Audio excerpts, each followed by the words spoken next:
북한에서 급성장한 회사가 있으니 돈이 몰린다는 이곳.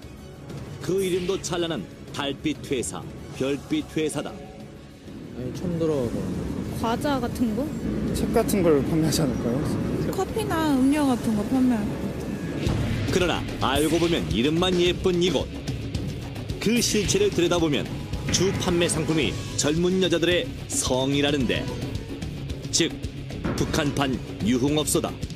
뭐 합법적으로만 간판을 내건 게 없지만 있는 사람들이 한정탕을 운영해요. 호객행위를 해서 남자를 끌고 들어오면 그냥 남자가 그냥 모른 척하고 집을 비워주는, 내 하나가 희생해서 우리 집안이 잘 먹고 잘 살자 이런 생각을 가지고 있기 때문에 북한 전역에 아마 세계적으로 최악의 에이즈 태풍이 들어오지 않을까.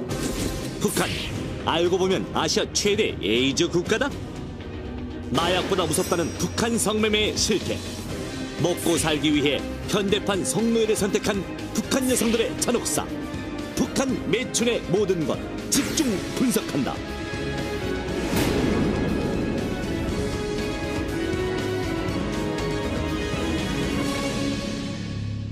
성춘향도 저리 가라 정절 지키는 걸 목숨처럼 여길 만큼 과거 보수적이었던 북한 여성들. 북한은 성에 대한 그게 여자들이 좀 강해요. 남편 아닌 다른 사람한테 몸을 준다, 이것을 정말 수치로 생각을 하는 나라예요. 그러나 이것도 다 옛말. 90년대 이후부터 북한엔 성매매 현상이 도드라지기 시작했으니 북한을 뒤흔든 매춘의 실태, 대체 어디서부터 기인된 걸까? 90년대 후반 불면서 아예 그냥 배급이 중단돼 버렸으니까, 옛날에는 이제 약간 좀 돈이 필요한 사람들, 이런 사람들 위주로 성매매가 됐다면 이제는 전 국민적인 어떤 그런 상태로 번진 거죠. 몸 판다. 그것도 뭐 생계 유지를 위해서 하는 거니까 얼마나 살기가 힘들었으면 그러겠냐 이렇게 생각하는데, 90년대 중후반 지독한 경제난으로 장마당에 뛰어든 북한 여성들. 문제는 돈 벌러 먼 길을 떠나다 보니 가난한 처지에 딱히 머물 곳이 없다는 것이다. 북한에도 여인숙은 있지만 거기에 뭐 들어가서 돈 쓰기보다 차라리 그 성을 저쪽에서 요구할 때는 돈을 안 쓰고 공짜밥이라도 얻어먹고 그렇게 하면서 상당히 유리하다고 보기 때문에 정조에 대해서는 유변이라고 해서 크게 가치관을 가지고 있을 형편이 못 된다고 봐야죠. 생계 때문에 정절마저 포기해야 하는 슬픈 현실. 이때부터 북한 내 매춘은 마약과 함께 심각한 사회 문제로 떠오르는데, 그렇다면 북한에서 매춘이 가장 성행하는 사각지대, 과연 어디일까? 역전 앞이나 시장 옆에. 주력 교차점이 있는 이제 기차역마다 이제 소위 여인숙 같은 것들이 생겨나게 되고, 그곳은 다름 아닌 역전.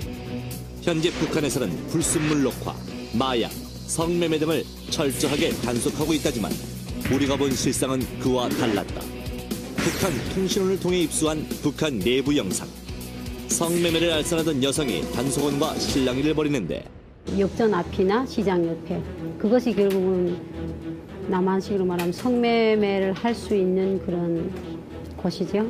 네, 여기로 말하면 모텔이나 여인숙이나 그건 같은 거예요. 가장 최근에는 어떤 게 뭐 옥수수, 이 국수 뭐 한 1-2kg 두고 가서도 하룻밤을 자고 오면서 그걸 받아가지고 올 정도로 지금 경제난에 따른 이 정말 비극이라고 봐야지. 이처럼 역전 근처에는 성매매 소개업자와 건물 대여자라는 새로운 직업군이 생겨날 정도라는데, 그런데 여기서 잠깐 영상 속에서 성매매 알선 현장이 포착됐다. 여기 되게 뚜껑이 있어. 잘 뜨는 게 얼마게? 전화에 사람 많고 거기? 혼자? 계속 이어지는 성매매 소개업자와 한 남성의 은밀한 협상. 지금 뭐가 이랬을까요? 안 전화주지. 자기네 집에 있어? 아니, 그래. 내가 아는 사람 집에. 집에 있구만 있어? 아니, 남편하고 두고 가는데. 성매매 소개업자는 남성을 어디론가 끌고 가는데, 이곳이 바로 건물 대여자의 집.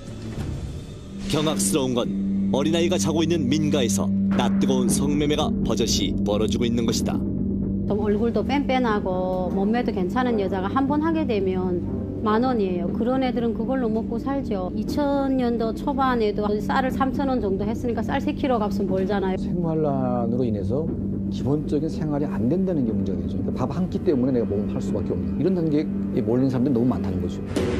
안타까운 건 북한에서 무능한 남편을 대신해 성매매로 생계를 책임지는 여성들이 늘고 있다는 것인데, 상황이 이렇다 보니 아내의 불륜을 대놓고 눈감아주는 남편도 많다고 한다.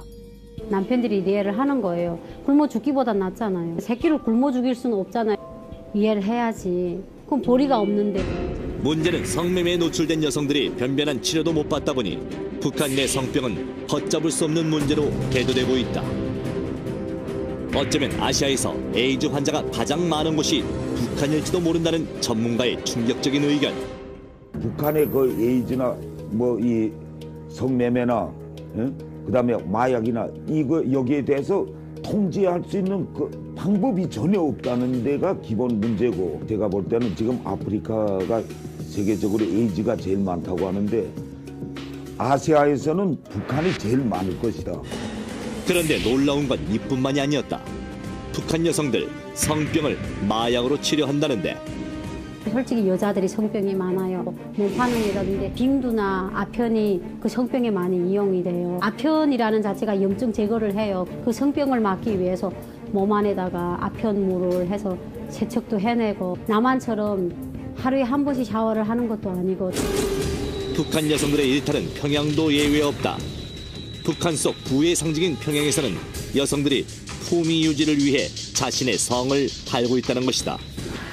평양의 물가 수준은 거의 중국보다 높습니다. 기본적으로 이제 자기 소득 가지고는 해결이 안 되는 분들이 너무 많다 보니까 특히 이제 평양과 같은 대도시에 그런 이제 그 매춘이 굉장히 성행하게 되는 곳이고, 그리고 이제 이런 특권층들, 뭐 간부직을 가지고 있거나 돈이 많은 특권층들은 그 여성들을 마음대로 농락할 수 있는 그런 파워가 있는 거죠. 어린 소녀부터 유부녀에 이르기까지 북한 전역에 퍼져 있는 매춘. 심지어는 국경을 넘어 중국으로까지 북한 여성들의 성이 팔려가고 있다는데, 이른바 현대판 성노예, 인신매매다.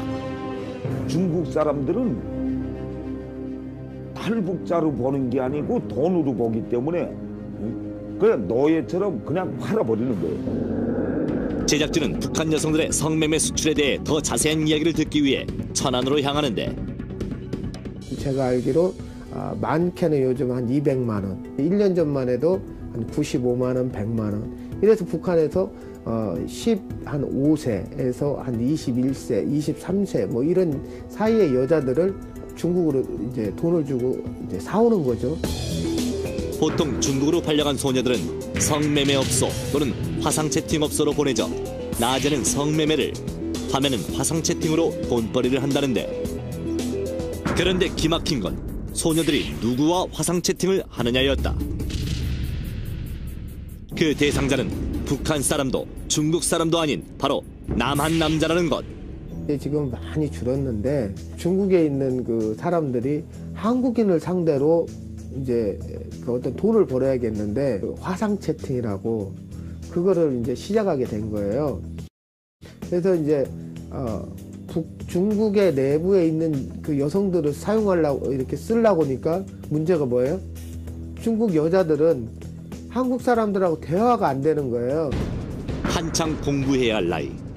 화상 카메라 앞에서 담담하게 옷을 벗고 있는 어린 소녀. 그녀에겐 수치심보단 생계가 우선이었다. 왜냐하면 이렇게 번 수익의 일부가 북한 가족들에게 보내지기 때문이다. 내 하나가 희생해서 우리 집안이 잘 먹고 잘 살자 이런 생각을 가지고 있기 때문에. 화상 채팅을 해서 1년에 한국 돈으로 뭐 300을 한 달에 300을 벌면 18만 원 정도를 그 아가씨 북한 가족한테 보내주는 거예요. 북한에서 엄청난 돈이거든요. 어림잡아도 북한에서 한 거의 10년치 월급 될 거예요. 상황이 이렇다 보니 이제는 가족들의 생계를 위해 많은 북한 여성들이 인신매매를 자처하는 상황까지 이르렀다. 알면서도 팔려간다는 분들이 되게 많아요. 알면서 팔려가는 상황은 내가 그렇게 해야만 꼭 살 수 있으니까 문제는 중국에서 성매매를 하다 남한에 온 탈북 여성의 경우 북한 가족들을 먹여 살리기 위해 또다시 남한의 윤락가를 찾는 경우가 많다는 것이다. 중국에서 싸게 매춘을 했다면 한국은 고수익을 올릴 수 있는 곳이 돼버린 거예요. 북한 가족들은 너무 열악하고 또 매춘을 한 그 자체는 나쁘지만 북한 가족을 빨리 데리고 올 수 있는 방법을 찾으니까 또 그것밖에 없고. 그야말로 먹고 살기 위해 선택한 성매매. 이로 인해 많은 북한 여성들은 한 여성으로서의 삶을 잃어버린 채 안타까운 나날을 보내고 있다. 문제는 북한의 그릇된 매춘을 계속 방치할 경우 그 부작용은 심각한 결과를 초래할 수도 있다는 것이다. 김씨 왕조가 어떤 민생 경제보다는 뭐 핵과 미사일 쪽에 막 치중하다 보니까 이 민생 경제는 굉장히 이제 파국으로 갈 수밖에 없고 결국은 그 피해는 북한 여성의 몫으로 지금 다 돌아가고 있어요. 제가 너희들이 여기서 화상 채팅을 하고 몸 파는데 이게 너무 사람이 할 짓이 아니고 힘들지 않냐. 근데 그들이 딱 한마디로 잘라서 얘기하는 것이 그래도 북한보다 낫습니다. 참 이게 정말 가슴 아픈 이야기죠. 정부는 하루빨리 이 북한 인권법을 통과시켜가지고 지금 이 정말 사각지대에 놓여 있는 이 탈북민들, 이분들은 저는 항상 그렇게 생각합니다. 가족이다. 응? 내 가족이 저렇게 노예 생활을 하는데 말로만 우리가 이게 해서 과연 실현될까? 말보다 행동이 이제는 따라가야 될 때다. 최고 지도자 외에는 그 누구의 인권도 존재치 않는 나라 북한. 낯선 중국 땅에서 임신과 중절을 반복하면서도 이러한 생활이 북송보다 낫다고 고백한 한 소녀의 인생에는 언제쯤이면 새로운 희망이 찾아올 수 있을까? 독재가 낳은 악순환의 고리 매춘. 언제쯤이면 북한 여성들 입에서 자유롭게 인권이란 단어가 언급될 수 있을까?